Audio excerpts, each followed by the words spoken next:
what is our true nature of existence. So let us try to create some understanding of who we really are. See, for most of us, the physical body comes to the mind the moment we think of who we are. And it's obvious because it is easy to see the tangible. So till now, we would have known ourselves as a three-dimensional figure mostly, or maybe identified with our profession. You can say that I'm a medical consultant, I'm a doctor, or I'm an insurance agent. You can say that I'm a mother, or I'm a wife, I'm a daughter. I can say I'm a male. So, we have known ourselves based on these identities as of now. Now, slowly we will try to understand that there, beyond this physical identification and this physical world that we perceive around us and our own physical identity, there exists a realm of higher consciousness, or we can say the boundless cosmic and creative energy. Scientists have called that creative cosmic energy. Religion has called that divine or God.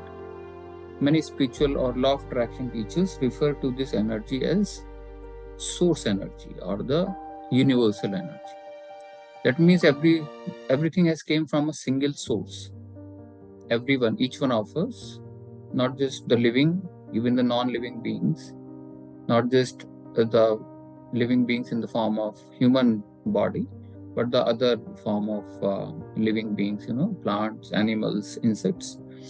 So we have to understand that they are the extension of the same source energy, universal energy, or if we can call it God.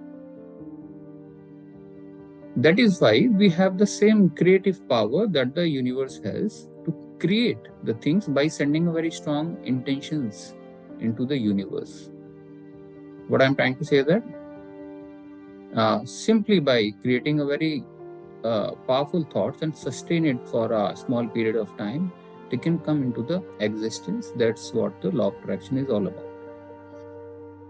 Right? Now, frankly, how we are choosing this non-physical energy around us, it's a very personal thing to each of the person.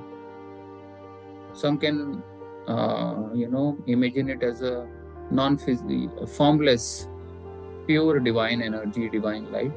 It's okay. Some can give it a form and shape like, Jesus, Lord Krishna, Shiva. It's very personal.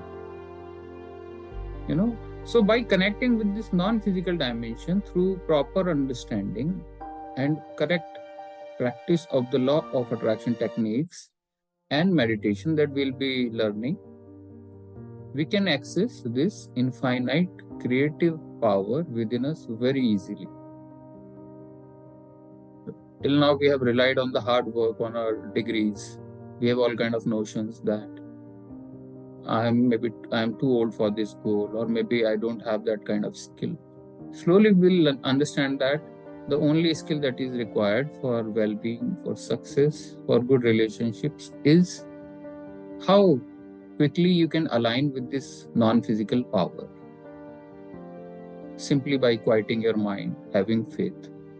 Right? So now, for most of the people who have not perceived this non-physical dimension and the universe, I mention in this way, and maybe you are a doctor, you can relate, right?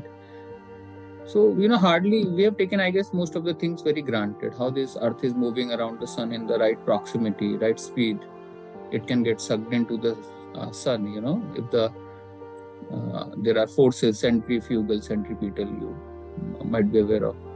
If I simply talk about this body, so it is functioning on its own without our own guidance or intervention.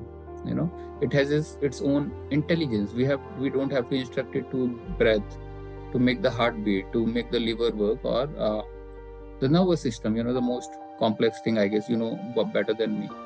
So everything that is happening in this most complex machine, if I can say, this human body is happening by itself. So, if we think in this way, then, we have to think about that there has to be something, some intelligence that is taking care of all things. in this body, in this planet, in this universe.